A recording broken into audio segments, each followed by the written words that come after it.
Salam sepak bola, salam sehat, salam sejahtera, dan juga salam hormat saya kepada teman-teman netizen atau warganet yang merupakan viewers, subscribers, and also supporters of channel YouTube Bola Bung Binder.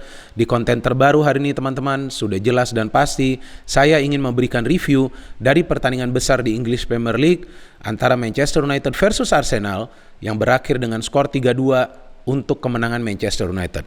Memang tadinya rencana saya adalah membuat review dari pertandingan ini pada hari Sabtu. Tapi saya pikir lebih baik saya membuat reviewnya hari ini karena memang saya juga ada waktu beberapa jam sebelum nanti saya berangkat ke Indosiar untuk siaran pertandingan Liga 1 antara PSIS Semarang versus PSS Sleman.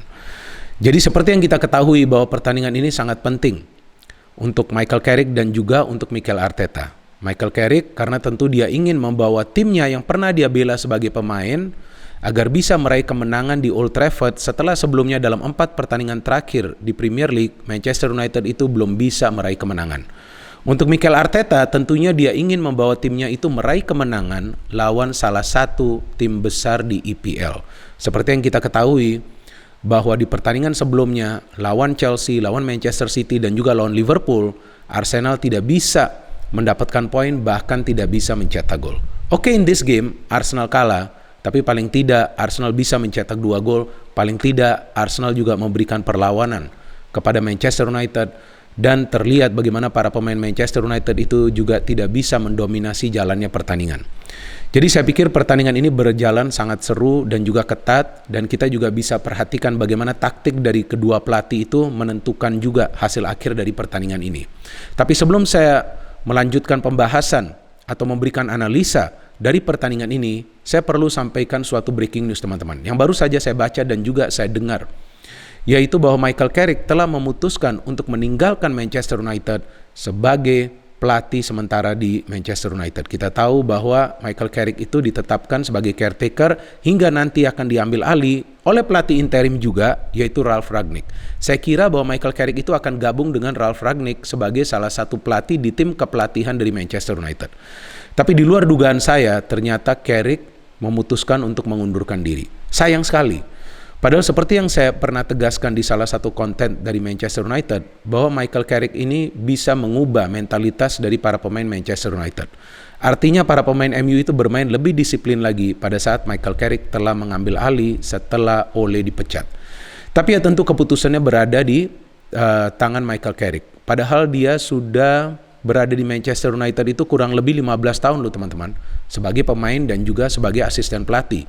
Sebelum dia menjadi asisten pelatih dari Ole, dia juga pernah menjadi asisten pelatih dari Jose Mourinho. Jadi sangat disayangkan bahwa Michael Carrick tidak akan menjadi bagian dari tim kepelatihan dari Manchester United di bawah era Ralf Rangnick. Padahal menurut saya, dialah sosok yang pas, yang bisa membantu Ralf Rangnick untuk mengenal lebih cepat dan juga lebih dekat dengan karakter permainan dari para pemain Manchester United.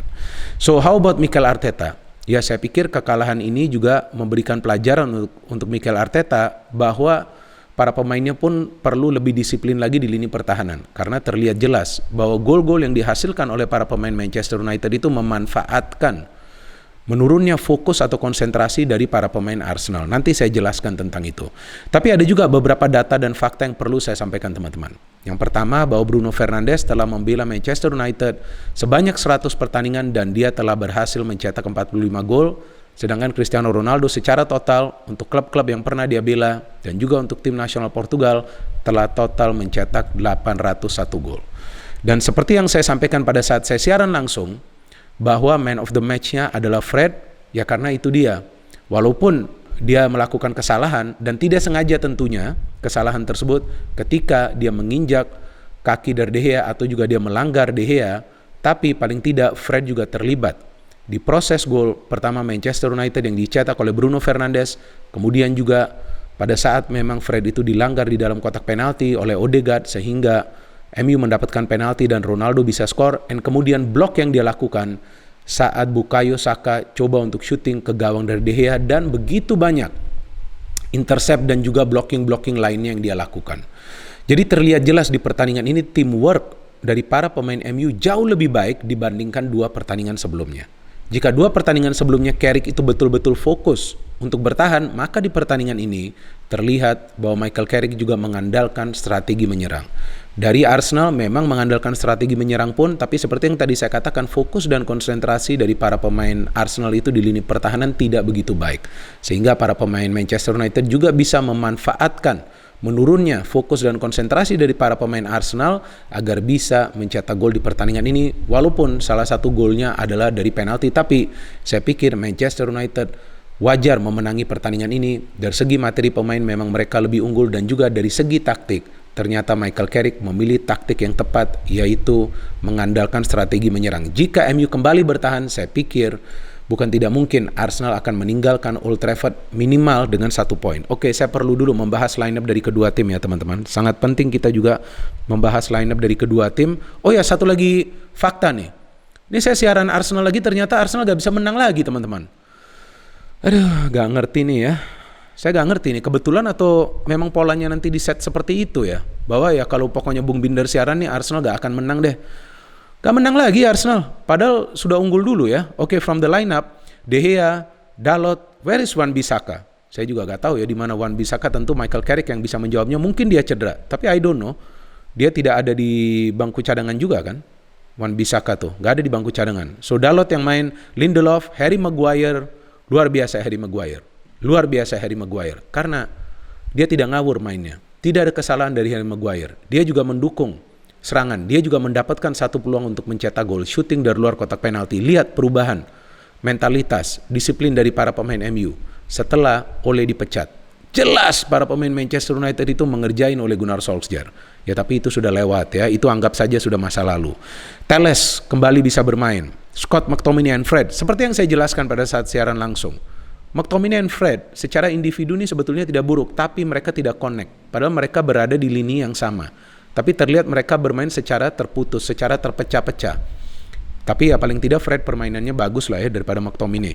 So Rashford, Bruno, Sancho, very influential in this game. Padahal dia tidak menjadi pilihan utama dari Ole, tapi sejak dilatih oleh Michael Carrick untuk sementara ya, seperti yang kita ketahui dia adalah caretaker.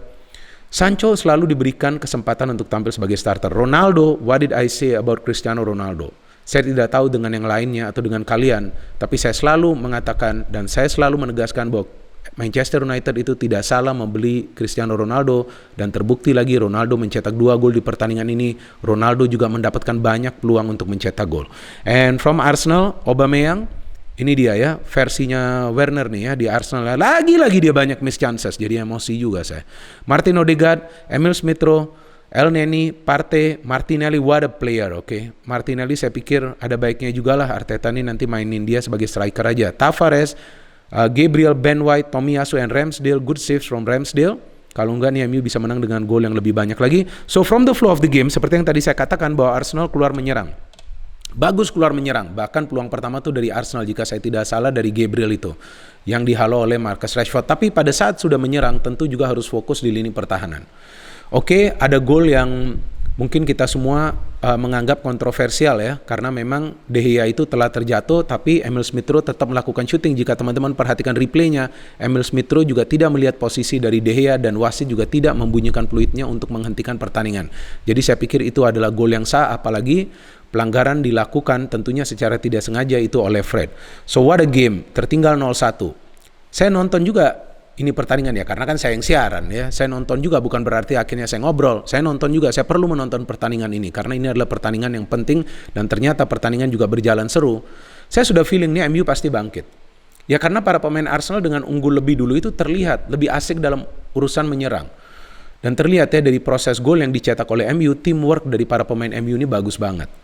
Terlihat bagaimana kerjasama dari antara para pemain yang berada di lini tengah itu rapi. Mulai dari Sancho yang memberikan umpan kepada Fred, dan Fred lihat dong, dia bisa memberikan assist seperti Messi kepada Bruno, dan Bruno bisa melakukan finishing. Lihat di mana posisi dari Ben White, dia terlambat untuk mengcover Bruno. Jadi saya pikir marking dari para pemain Arsenal di dalam kotak penalti itu tidak begitu baik. Dan after 1-1 kita lihat bahwa kedua tim itu melakukan serangan demi serangan, tapi memang tidak bisa ada gol yang tercipta. Oba juga mendapatkan peluang di babak pertama yang bisa di-save oleh De Gea. And second half, saya kira bahwa akan ada perubahan yang dilakukan oleh Mikel Arteta, tapi ternyata tidak ada, and Cristiano Ronaldo can score an amazing goal karena dia berada dalam posisi yang begitu baik ya. Dia bisa lepas kawalan dari Ben White atau juga Gabriel, dan lihat lagi bola itu lewat dari Ben White dan Ronaldo bisa mencetak gol setelah dia mendapatkan umpan dari Rashford. Jadi perhatikan, ada Sancho yang sebelumnya memberikan umpan kepada Fred, dan di gol kedua dari Manchester United ada Marcus Rashford yang memberikan umpan kepada Cristiano Ronaldo. Apa artinya itu? Bahwa permainan flank dari Manchester United itu berhasil. So where were the fullbacks of Arsenal? Nah itu dia, mereka pengawalannya tidak begitu baik. Maka itu yang saya bilang, markingnya tidak begitu baik. Ronaldo score, and I thought, mungkin inilah skor akhir, kemungkinan MU itu akan bertahan. Tapi tidak, MU itu keluar menyerang. Tapi kita lihat setelah gol dari Cristiano Ronaldo, tidak lama kemudian Odegaard bisa mencetak gol. Kita juga perlu mengapresiasi ya pekerjaan yang dilakukan oleh Thomas Partey. Dia sepertinya berjuang sendirian di tengah. Elneny kocar-kacir permainannya Partey. Lihatlah, dia memberikan umpan kepada player yang free, Martinelli, and Martinelli can give a very good assist. Sebelumnya juga dia mencetak gol lawan Newcastle pada saat Arsenal menang 2-0, and finishing yang bagus dari Odegaard. And then as you know, Odegaard sayang sekali dia melanggar Fred. Jelas itu adalah pelanggaran karena bola belum juga diterima Fred, tapi dia sudah melakukan tackling di dalam kotak penalti. Lagi-lagi mana marking dari para pemain Arsenal yang bermain di posisi defense? Tidak ada marking. Fred masuk secara tidak termonitor dan dia dilanggar. Kemudian Ronaldo bisa mengeksekusi penalti ini dan membawa Manchester United meraih kemenangan. Oba dapat peluang yang baik di menit ke-77 jika saya tidak salah, tapi bisa di-save oleh De Gea. Jadi saya pikir lagi-lagi nih ya, bahwa kelemahan dari Arsenal itu berada di lini depan, karena sebetulnya Oba mendapatkan peluang paling banyak di pertandingan ini, total 4 peluang yang 4-4-nya terarah ke gawang dari De Gea. Jadi saya pikir jika Arsenal ingin bersaing di papan atas, ingin juga lolos ke kompetisi antar klub Eropa musim depan, maka mereka perlu mendapatkan striker yang baru nanti di bulan Januari ketika jendela transfer di musim dingin itu dibuka. Karena tampak jelas bahwa walaupun Arsenal juga secara possession lebih unggul daripada Manchester United, mereka mendapatkan cukup banyak peluang, tapi finishing yang menjadi masalah. Sedangkan untuk Manchester United terlihat para pemain bermain all out, apalagi mereka tentu sadar juga bahwa disaksikan oleh future coach ya, atau pelatih yang akan segera mengambil alih tugas dari Michael Carrick, karena kita tahu juga sekarang untuk sementara ya MU itu akan dilatih oleh Ralf Rangnick hingga akhir musim, dan Rangnick menonton pertandingan ini. Itu yang membuat juga saya pikir para pemain MU bermain all out, mereka benar-benar disiplin dan mereka akhirnya bisa memenangi pertandingan yang penting ini. Dan apa yang kita pelajarin dari pertandingan ini teman-teman, bahwa mau possession itu 100%, mau dapat 100 peluang, tapi fokus dan konsentrasi itu harus dijaga, diimbangi dengan marking yang rapi. Nah, jika marking tidak rapi, tentu akan dimanfaatkan oleh para pemain tim lawan. Seperti yang dilakukan oleh para pemain Manchester United. Para pemain MU itu begitu pintar. Mereka cari kelengahan di pertahanan dari Arsenal. Padahal Ronaldo itu kan adalah target man. Kenapa dia tidak di marking? Padahal kita tahu kan di posisi wing itu sudah ada Sancho dan Rashford. Kenapa fullback itu tidak marking? Nah, itu menjadi salah satu kelemahan dari Arsenal di match ini. Sedangkan dari Manchester United, saya melihat para pemain MU itu bermain rapi. Satu lagi fakta yang ingin saya sampaikan, tentu berdasarkan data bahwa Fred jelas dan layak, seperti yang saya sampaikan pada saat saya siaran langsung sebelum kita closing, bahwa Fred lah man of the match, karena walaupun dia melakukan kesalahan yang tidak disengaja tentunya, dia juga terlibat dalam proses gol pertama MU, memberikan umpan kepada Bruno Fernandes seperti Messi ya dengan kaki kirinya, kemudian dia juga melakukan pergerakan ke dalam kotak penalti yang dilanggar oleh Odegaard. Kemudian dia juga yang melakukan blocking saat Bukayo Saka coba shooting ke gawang dari De Gea. So this is a well-deserved win for Manchester United. Jelas Manchester United layak memenangi pertandingan ini. Kita tunggu saja bagaimana nanti pertandingan selanjutnya MU saat sudah diambil alih oleh Ralf Rangnick. Tentu juga kita perlu mengucapkan terima kasih kepada Michael Carrick yang bisa menstabilkan Manchester United pada saat-saat kritis.